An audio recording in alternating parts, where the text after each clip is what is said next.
So when I first started researching this business, I was like, I don't buy very much ice. But I learned a valuable lesson there is that just because you're not a customer doesn't mean you shouldn't be an investor or an owner in the business. So how many properties do you hold right now?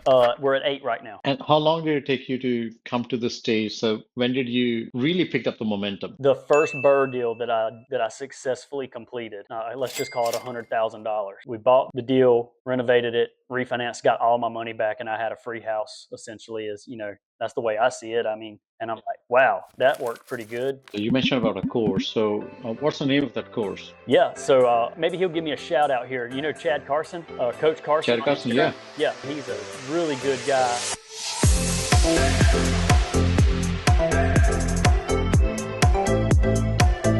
Hello and welcome to another session of Bigger Life podcast. Today we have another awesome entrepreneur, Kyle. Kyle is based out of Florence, South Carolina. He graduated from technical college around 11 years ago and was working into a steel mill as a maintenance technician. Kyle has quit his jobs 2 weeks ago and is currently focusing on real estate business as well as a couple other businesses. Let's talk to Kyle. Hey Kyle, how are you doing today? I'm good, man. How are you? I'm doing just fine. Thanks for asking. So, Kyle, you're based out of Florence, South Carolina. So, where is that located? And you're investing in Florence or somewhere else? Yeah, so Florence is kind of northeast-ish of South Carolina, in between Columbia and Myrtle Beach. Fairly small town. I think the population somewhere around 40,000. That is where I do pretty much all of my investing in Florence and maybe some of the surrounding towns right around Florence. But yeah, that's where pretty much all of my business is. When you say all of your businesses, let's talk about your businesses. So, I know you just quit your job. Yeah,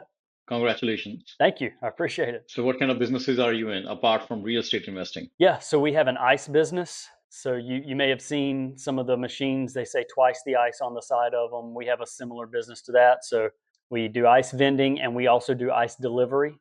So we deliver large quantities of bagged ice for events, construction sites, job sites, industrial, that kind of thing. So those are the two main things. The real estate and the ice are the two main things that we do. And yeah, I'm just trying to learn now that I quit my job how to be a full-time business owner, and no paycheck coming on Thursday or Friday anymore. So I got to go figure it out. It's interesting. I've never talked to someone into ice business before. Yeah, yeah. Most of the time, I'll talk to real estate people, and we'll be talking real estate, and somehow the ice thing will get brought up, and it's like the brakes slam on. Hang on, I want to hear more about the ice thing. People they get interested. So yeah. Yeah. So, do you manufacture the ice or do you buy it from somebody and then just distribute? The vending machine itself produces its own ice. So there's an ice maker, makes the ice. The ice falls into a bin. You stick $2.50 in, and it conveys 20 pounds of ice or 16 pounds, however you said it, whatever it is, and spits a bag of ice out. For the big delivery that you do for the commercials. Yeah, So, yeah, okay. how about that? Yeah, so those machines, they have a bin that holds several thousand pounds of ice. So we have a trailer, we pull up, we load the bagged ice from the vending machines and load it into a trailer, and we use the trailer to deliver the ice. And then we make sure that we maintain some level of ice for vending customers, when they come up to buy the bags. So we don't ever try not to run it dry, or if we do run it dry, we'll do it late at night so that it'll have all night long to make ice and refill the bins. You know what? I know we'll talk about real estate as well, but we're talking ice here. This is interesting, right? And does this vending machines, do they bag the ice themselves as well? I mean, so Yeah. it produces ice, but then how about bagging Yeah. So of when it? you as the customer, you put a couple of dollars in, and my machines have two options. You can do a bulk option where you put your cooler under a chute, you pull a lever, and the ice just falls directly into your cooler. Or there's another button, you press the button, and it spits a bag of ice out. And it's already bagged. You just tie a knot in the top of it, and you got a bag of ice. Awesome. This sounds like cool business, man. And for your vending machines, where do you place these vending machines? Because I've seen like cola machines, I have seen snack bar machines. Not sure, I'm in Atlanta, but I might have skipped. I'm not big fan of ice, like an ice Yeah, eater. Some people they just like to eat ice. My daughter, she loves ice. yeah. But I don't know if I have come across ice vending machines. So I'm just thinking the economics of it. Yeah, so I know a guy down in Atlanta that has I don't know how many of them, a bunch, but they're down there for sure because he's got several of them. I'm the same way, Ray. So when I first started researching this business, I was like, I don't buy very much ice. But I learned a valuable lesson there is that just because you're not a customer doesn't mean you shouldn't be an investor or an owner in the business. So yeah, there's tons of people that buy ice.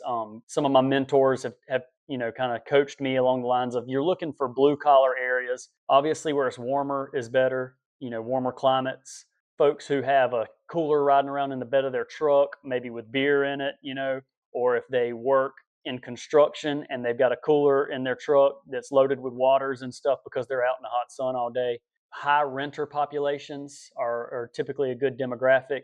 You may have a household that's got 5 or 6 family members, and their freezer or refrigerator, even if it makes ice, it can't keep up with 6 people living in the house that are drinking, having their drinks and stuff.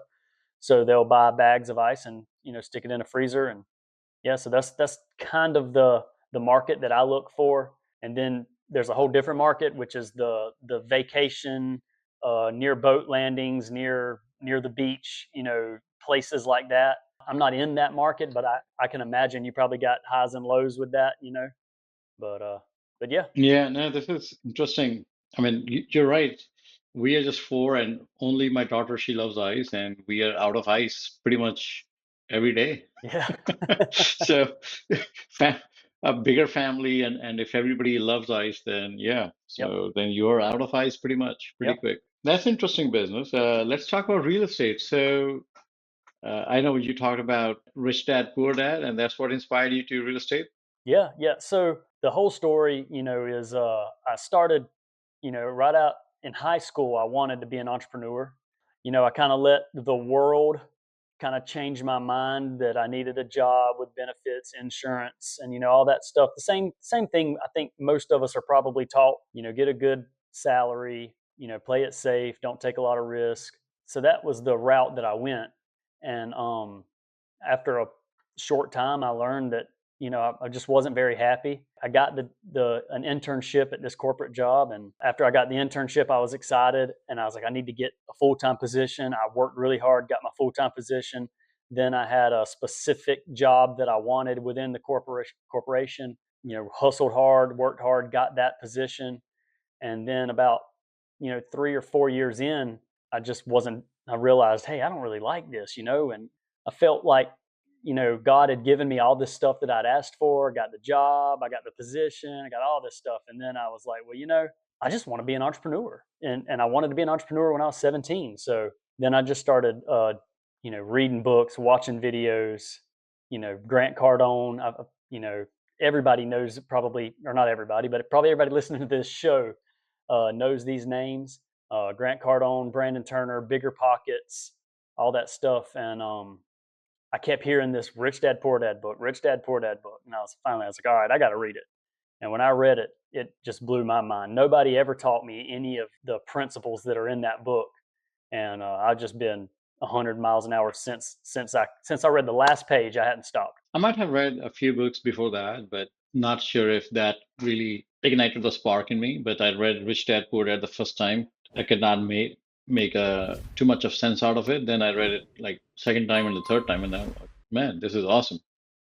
And then it becomes more like, okay, you want to do it, but how do you do it?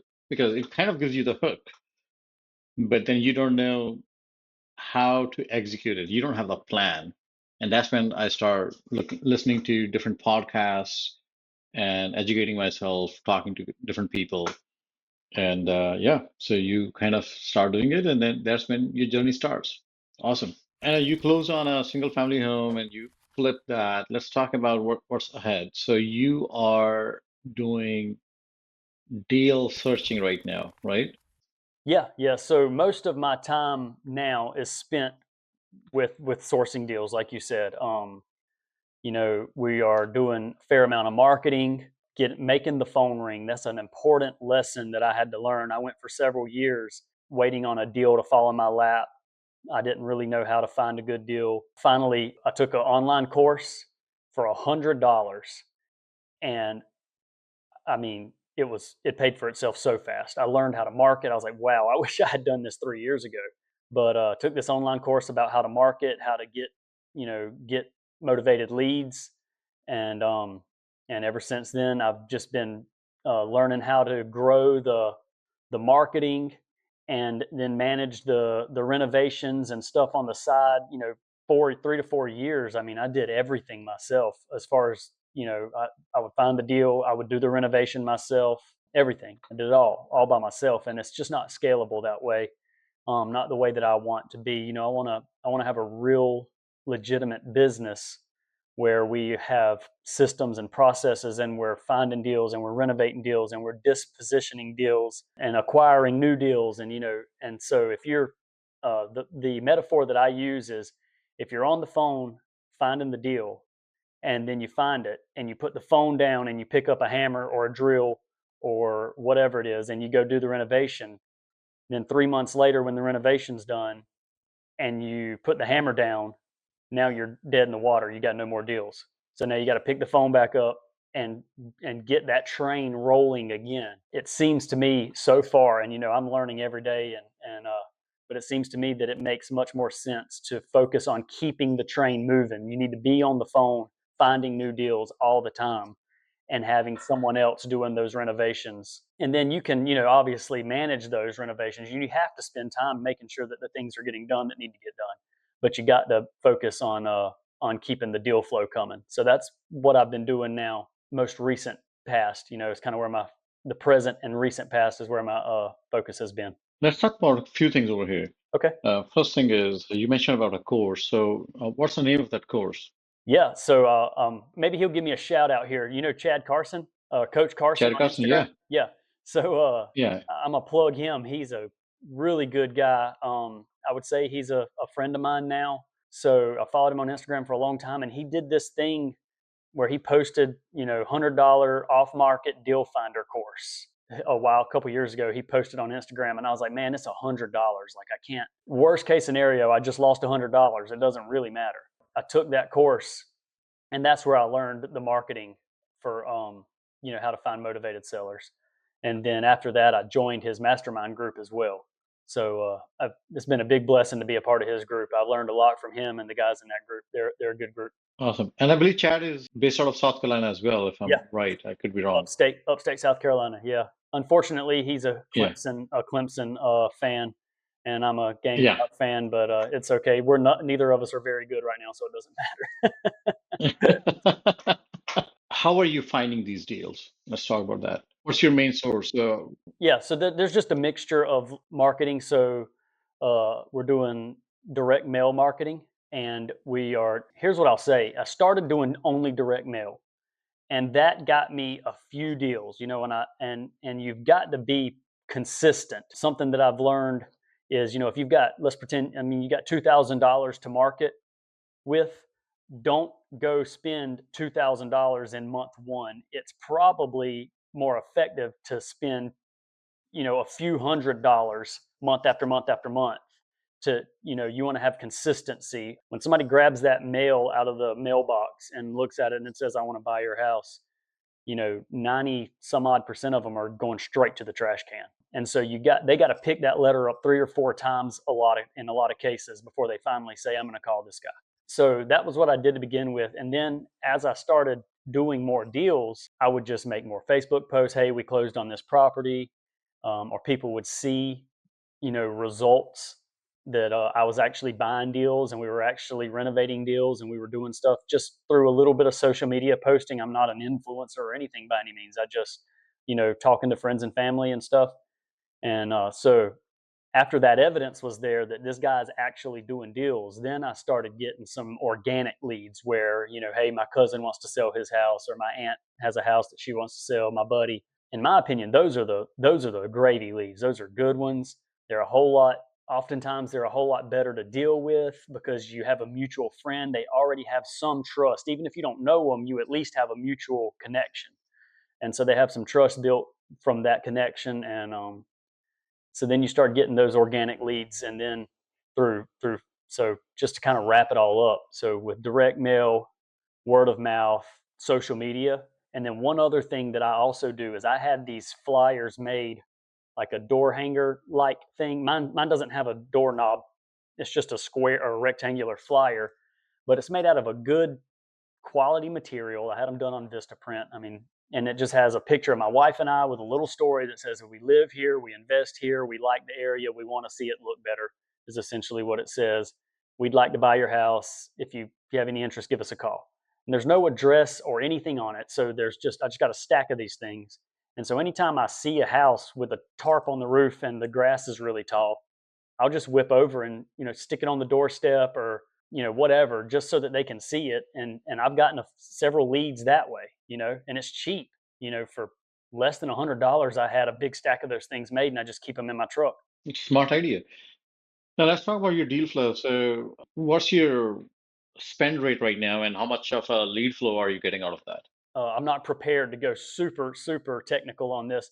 I don't have any of those numbers pulled up. I do have them, but just not pulled up. So we're spending Just somewhere. guesstimate, yeah. Yeah, we'll do rough. So I'm spending somewhere around $800 to $1,000 a month in mail, and we are always looking for about a 1% response rate on that mail. If you're getting higher than 1% response on direct mail, you're doing pretty good. And then a response is, for those who don't know, even the guy who calls you and says, never send me another letter and hangs up on you, that's a response. That tells you how much of a funnel it is that you got to send 1,000 letters to get 100 people to call you. And 90 of those people say, never send me another letter again. And 10 people say, or of the 10 left, 8 of them say, I want some crazy number for my house that doesn't make sense, and they're not going to negotiate. And then there's 1 or 2 people left who actually have a decent head on their shoulders, who might actually be ready to sell their property for a reasonable number. So that you just got to be persistent. Does it cost about $1 per mail? 60 some odd cents is what I pay per mailer. Okay, so $1,000 gets you about like 1,400 Yeah, I aim mails. for a minimum of 1,500 mailers each month, and sometimes I may drop a little lower than that, but we're aiming for that minimum mark of 1,500 mailers. And this 1,500 gets you to 1% response rate, which is 150 calls. Out of that, let's say that same funnel, and some people are upset about it, don't even mail me back, and some gives you that absurd price. How many are actually worth talking further? So of that 1% response rate, let's just call it 100. I would say you get maybe 10 or so in that are actually reasonable and want to actually do a deal. And out of 10, how many are you able to actually close? Two. Eventually, when you kind of go and look at it, Yeah, 1 or 2. two. I would say 1 or 2 you may convert. And are you closing them by yourself? Or when I say by yourself, I mean to say, are you closing them and for your own investment, or are you wholesaling these deals further out? So I don't really do any wholesaling. In South Carolina, they've kind of made it real hard to do that. I would say, all of my deals, I'm either buying as a rental, we're renovating and selling them, or we're taking them down with a partner in some way, shape, or form. What are you paying on these deals? Okay, so X number of ARV, this is what's going to cost into getting it repaired or rehab, and what are you paying on the dollar? What kind of percentage markup do you have? I'm just trying to go there. Yeah. I hear these podcasts a lot, and some of these guys are like, we're they're super technical and specific on their, like, we do this percentage and stuff. I've learned the more that I do it, it's a lot more of a feel than I used to think. So if I know that I can do this deal in 4 weeks, and there's a $25,000 spread on it, I'll be happy with that. If it's going to take me 4 or 5 months to do, I want a whole lot more of a spread. But generally speaking, the rule of thumb that I often use, and I think a lot of other folks use, is 70% of the ARV minus the renovation. That'll get you close, if for those who are, just learning or figuring out how to tell if it's a decent deal. And this is for a fix and flip, I should clarify. Yeah, 70% of the ARV, subtract your renovation costs, and that thereabout should be your offer. And that'll get you close. And then once you get, if you can get an offer price, close to that the seller's willing to consider, then you need to get more granular and get in there and see if your renovation cost is accurate. Maybe put it under contract, give yourself a due diligence period, get in there, look at it, get some contractor quotes, and make sure that your number that you think the renovation is going to be is in reality with what the contractor is going to charge you. So when you're making these offers, are you not visiting the property first? Are you just making these offers over the phone or over some pictures that the owners are sending you? I mean, I'm just trying to understand how does it work? So you got a call, you negotiate, like they tell you, hey, I have a property, I have this need, that need, and this is how much I'm looking for. Then you run your comps, I believe, right, to say, okay, this is what my ARV is. But the missing factor is you don't know the condition of the property. And now you need to make an offer. So you know the ARV, you know the 70% rule, but how much it's going to cost you to renovate it? Do you actually go and look at the property and then make an offer, or do you just guesstimate something and make an offer? So ideally, when you first get started, take your butt over there and walk through the property. It ain't gonna kill you. You know, go walk through it, go look at it, go make a face-to-face connection with the seller. Don't try to get too fancy and make a bunch of sight unseen offers like your time is too valuable to go look at the property. I don't think that it is. I think you should probably be going to look at those properties. The more that I do, again, this is another subjective answer for you, but you get a feel for, like, I can look at this property. I've seen them. I've looked at a bunch of them, and I know about a price per square foot number that would probably make sense, even if I had to do a really big renovation. So what I'll do is I'll ask first, do you have any pictures? You ask questions. Have you done any renovations in the last 10 years? If they say, yeah, we completely renovated the thing 6 months ago, well, it's probably in decent shape. Or if they say, no, my grandma lived in it for 50 years and she never touched it, well, it probably needs to be completely renovated. And so, but if you can get a few pictures, you can kind of get an idea of what the condition looks like from the pictures. Then you can come up with a safe number. And this is a really important lesson that I've learned. I learned it from a guy named Justin Foster, who's also in Chad Carson's group. When you go to make this offer, you've got to leave yourself plenty of wiggle room, especially if you're sight unseen. All you're working is with some pictures, and you don't, you're still learning what your construction costs are.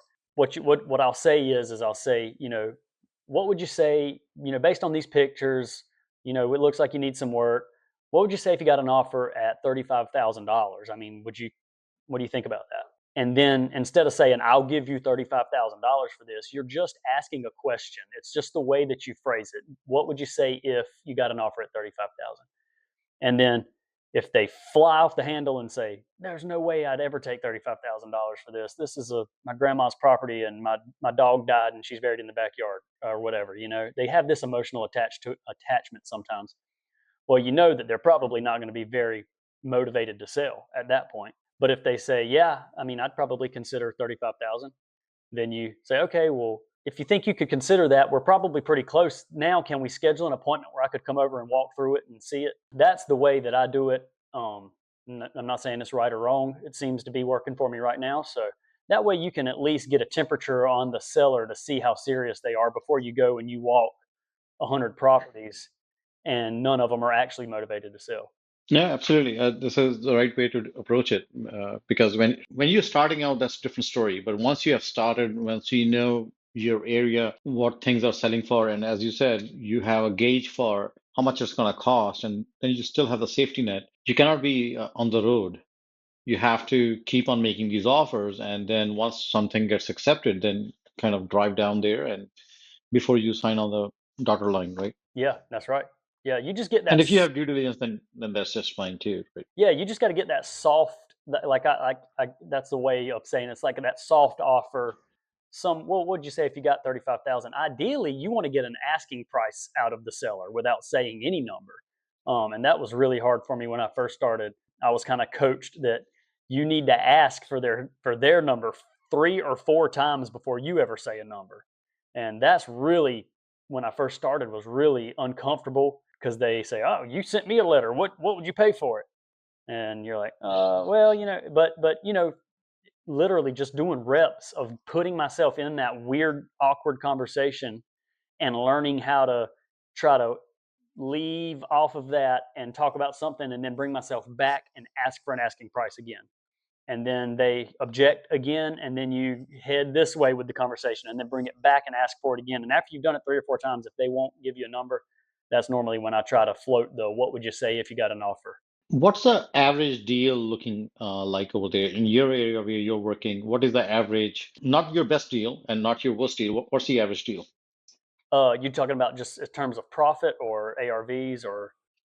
Well, everything. So, average deal, what is your purchase price on that? How much reno? What size of the property are you looking at? Is it a 3-2, older homes? Yep. So what is the average condition of those homes that you're buying? At what price do you buy them for? How much money goes into the reno? How long does it take it? How do you finance it? And what do you do after the reno is complete? Do you sell it? Do you rent it? Or what do you do? Kind of give you a two-part answer. Up until the last probably 3 or 4 months, let's say, we were buying single family houses in B neighborhoods, entry level, young professional type housing. We were buying them somewhere in the 60 to 80,000 dollar range. We're putting 30, 40,000 dollars into them. And then we were cash out refinancing and renting those properties, doing the BRRRR method: buy, rehab, rent, refinance, repeat. We did a lot of that. As I'm growing, I'm learning that less fired up about the single family rentals, buying the one at a time. We're still buying those, but most of them we're renovating and selling them. And for those nowadays, similar price points, similar renovations, and then we're just, instead of refinancing and renting them, we're just turning around and selling them. And for the buy and hold part of our business, we're focusing on, larger chunks. If I can buy a package of a handful of houses, single family, if I can buy 5 or 10 at a time as opposed to one, small, medium, multifamily, where we can get more doors knocked out per deal, and then some commercial stuff.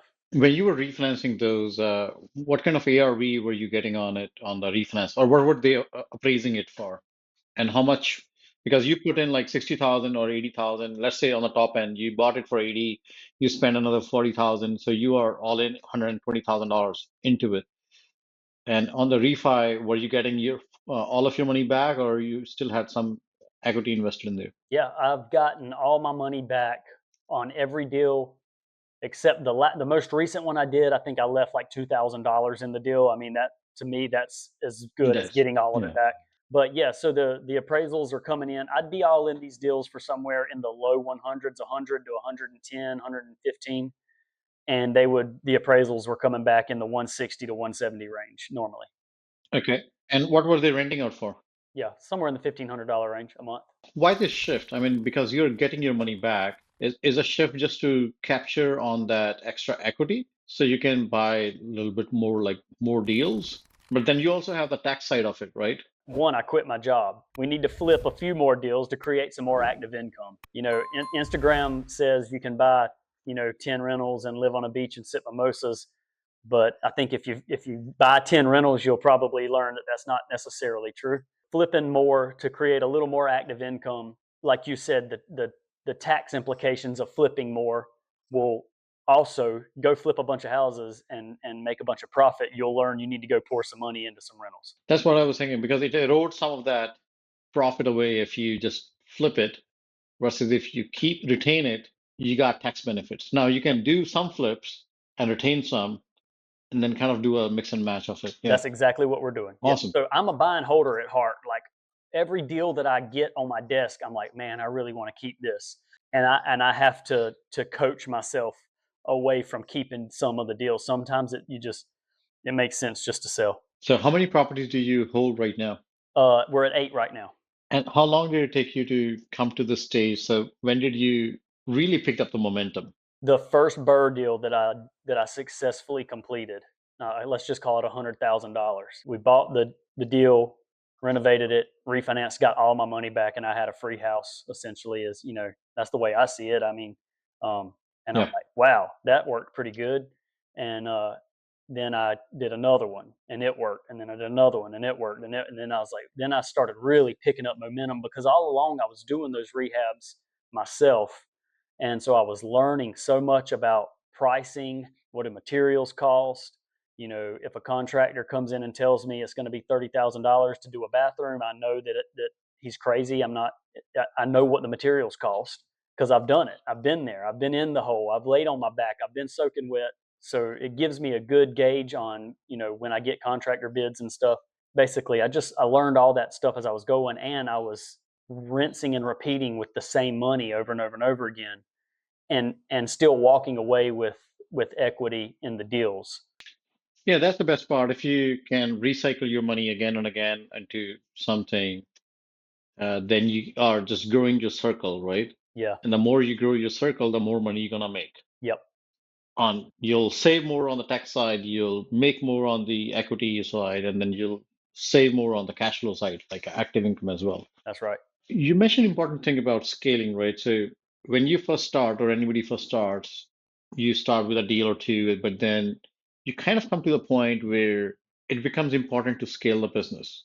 Hmm. Because otherwise it's more like a hobby, but not a business. But for actual business to have, you need to scale it. So how are you scaling your business, and what kind of difficulties did you notice when you were first thinking about scaling, and or are you still facing those difficulties? Oh yeah. I don't. I've never been what you might consider ultra successful in terms of business, but I imagine there's probably no place where you're like, oh, I'm not facing any more challenges. So I think you're always facing challenges, all the way from $15 of revenue up to $15 million of revenue, or beyond, 150 million of revenue. You're probably facing new and different challenges all the way. I mean, there's all kinds of difficulties. For me, it was I had a background in mechanical and electrical from my job, so I see, I can do that. I can do that cheaper. I can do it better. And so I always had that, like we talked about in the beginning, the weakness almost. There's pros and cons to knowing how to do that stuff. The cons are, for me, I didn't want to let go of it. Still sometimes struggle with that. I want to get in there and do it myself, and that's not the most economic thing to do to grow the business. That's probably one of my biggest challenges right now. And then as you move away from that, for me, moving away from the renovations and stuff, and doing a lot of seller interaction, talking to people that you don't know, making uncomfortable offers, having confidence in your math, making sure that your math is right. That was another, learning curve for me. And so so yeah, and then kind of for me now, the challenges that I see moving forward are growing my reliable contractor base, or maybe even hiring, a few more people.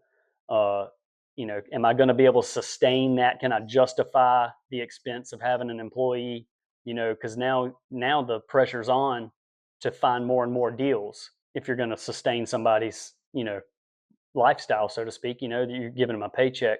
It's not just you anymore. And then you have the other folks to think about. So that's kind of what I think about moving toward the future. Well, thanks, Kyle. Thanks for sharing all this information. Now we head into our second segment, which is a quick fire round. What is your favorite book that has inspired and changed your mindset, or to this business approach or anything?